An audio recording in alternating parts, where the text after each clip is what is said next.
Hey Internet, it's RJ. Welcome back. Thanks for tuning into this show today. Now today's episode, you know the goal here is to hunt credit card offers and bank promotions to the fullest. Get maximum value through levels of aggression and being a downright degenerate sometimes to get that maximum value. However, does that level of aggression and degenerateness, I guess, lead to more unnecessary financial risk for your setup? That's what we're going to be talking about today in a story I just kind of went through. And of course, we'll get your thoughts as well. So of course, if that sounds interesting to you, go ahead, press the subscribe button, and let's get to work.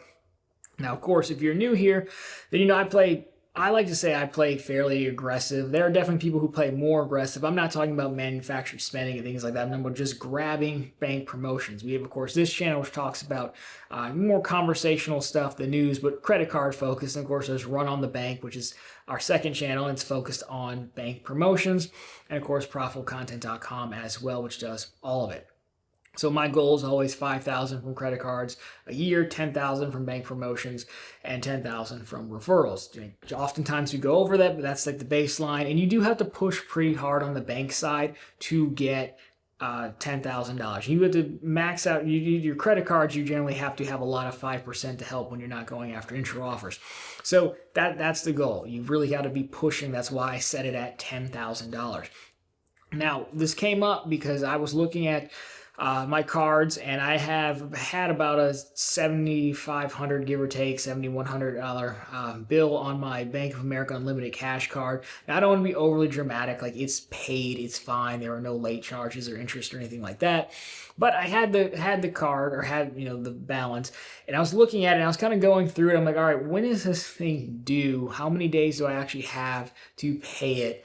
Because I realized I didn't have the money on hand to pay off the $7,500 immediately, which is ideally not great. You would like to have the money to pay it off. Now, again, I don't want to be dramatic because it's not like I didn't have the money, but again, back to the over-aggression part, all the money is sent out elsewhere to do jobs at banks.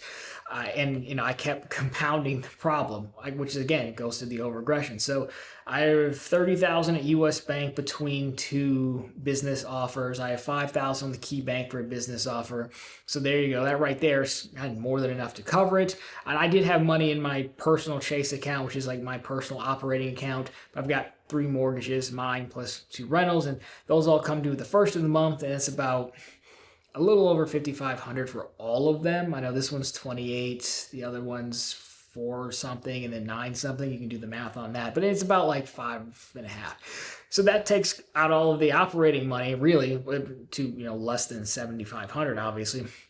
And so, yes, you have the money, but if you pull the money back from these bank promotions, then obviously you don't get the promotion. That's no good. So, is it one hand, it's not a dramatic risk because you have the money, but it's still less than ideal I think, to take your accounts down as low as I consistently do. All that to say, once I noticed that, the reason I'm going through figuring out when's the last possible day I have to pay this thing is because I also, knowing that, sent $3,000 to OKX when we did that video, and then $1,000 like Wisdom Tree Prime after that. So, just keep doing it, right? And on some level, it's no different than how banks actually work. A bank makes money lending money out. A bank doesn't make money when it's just sitting in the safe. And so what you see, there's a rule where, banks have to close end of business. They have to have so much cash on hand. It's based on how many asset size they have. If you ever seen that rate that everyone's freaking out about, is the federal funds rate. That's that Jerome Powell can raise up or down. That's the rate that banks try and charge each other to borrow money overnight to meet the requirements. So if Bank of America has lent out all its money, they say, I'm short $10 million. Hey, Wells Fargo, I need $10 million for the night to get me from close to open the next day. They say, no problem. They charge them the funds rate because it's not going to get any less risky than that, and they give it back the next day. And so that's kind of how banks are set up. So on one hand, I think by doing this, by sending as much money out as you can to hit these offers, that's what you're supposed to do, right? But it does bring a little bit of risk. Again, it's not dramatic risk. We're not going bankrupt over this and we have the money, but it's just something I think is worth talking about. And I do try to balance talking about all the benefits of getting all these rewards and stuff, and some of the things you should at least be aware of and consider. And so that's kind of where we ended up. Now you might be saying, well, you have a real job, don't you? Well, I do, but back to the aggression, I'm doing the time. I was doing like 3 direct deposit bonuses, so TBK, Magnify, and BCU. And so the direct deposit isn't actually from my job, actually hitting my Chase account. It's going spread out to 3 different banks, which is fine. You can still access the money, but this is where we get into some of the potential pitfalls, I guess you could say. Because if everything goes smoothly, then this really isn't a problem, because you can see, well, you have exactly till this day to pay the credit card, not a big deal. I know when this key bank business account is going to finish up and when that money will be free.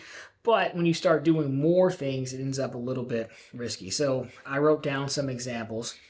So we talked about the Bank of America bill and just not having the cash on hand. We talked about the mortgages and having a large sum of money come out. I know that the first of every month I have to have $5,500, $6,000 in that account to cover all the mortgages, right? But a few other things. So when you go after these accounts, sometimes it doesn't go as planned. So public.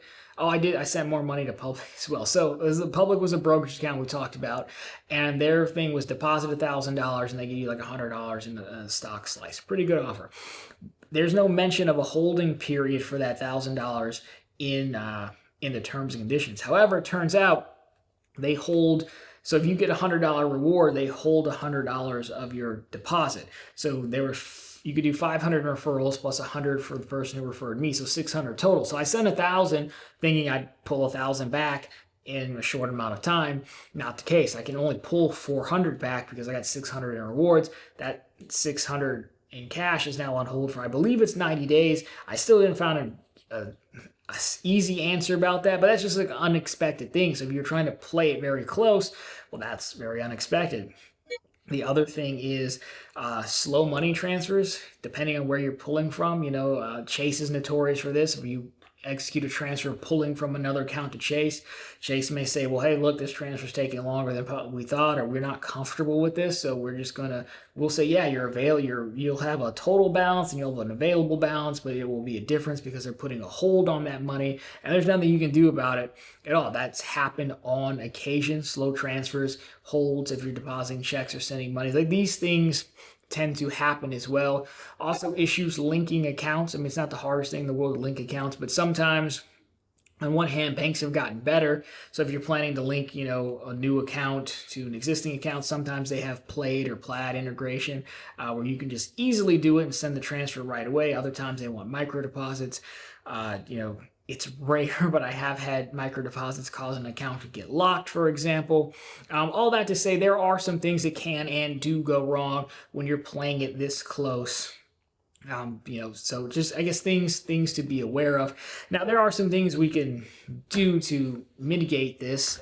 The first and foremost, the most obvious one is to just keep set, I guess you call them risk tolerances for yourself. And you could say, like, mine should probably be $5,000 or whatever it is to cover all those mortgages. Like, you don't let your operating account go below this much. And if you can't do the promotion, then you just wait. We could definitely do that. That's the easiest one you could probably do. The other one I've started doing more of is just realizing it's easier to bill pay things out than it is to ACH sometimes. They seem to be quicker. Also, if you're trying to pay a bill, well, then from that Bank of America account, if I initiate the bill payment on the Bank of America side, well, then they count that as like a submitted payment, as well as I initiated the payment from Chase's side to Bank of America. Bank of America doesn't know it's coming, so you can't go as late into the time period as you would if you were pulling the money. Then simple things like that, because once you initiate it, should be good.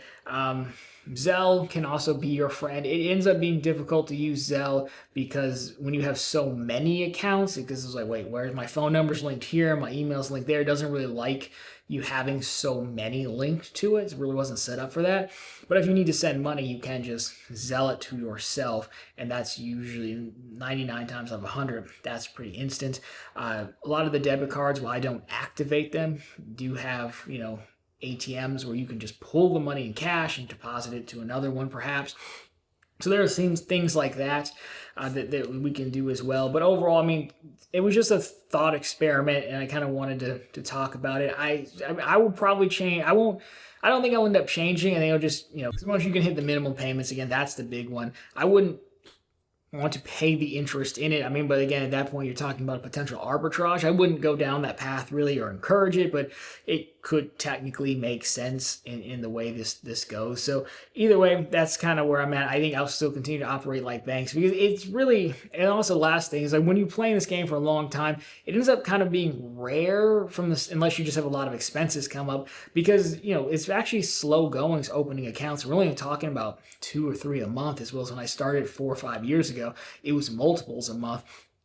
October, which I'm taping this like late November, but October actually was a great month, and I had multiples open, like 5 or 6, which was pretty rare, and that's what kind of sparked the aggression. When you see them, you're like, hey, I got to get in all these now. But again, most offers, they do come around again as well. So maybe you're a better person than me, and you can kind of like chill and say, hey, I'll catch it the next time, versus I'll take the account to near zero to try to get all of them, then go in and count my days and everything and make sure I'm good, hoping that nothing goes wrong. So overall, my answer is yes.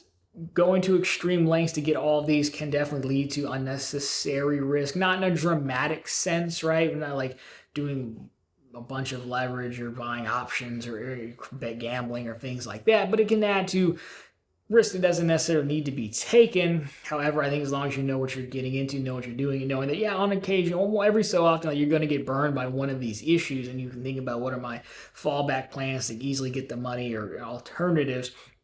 And I think you'll be okay for the most part. So I'm going to continue to play aggressive as possible and continue to be downright degenerate. But again, at least I did consider it as well. And so again, going forward, if it happens, I guess it's my fault. But it doesn't happen too often. So of course, let me know your thoughts down below. How much aggression or being a degenerate do you play with? I'd love to get your thoughts on that. Of course, if you like this one, drop me a thumbs up down below. If you found it particularly interesting, consider subscribing to the channel.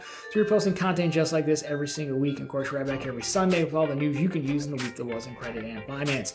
As always, thanks so much for watching, and I'll talk to you very soon in the next one.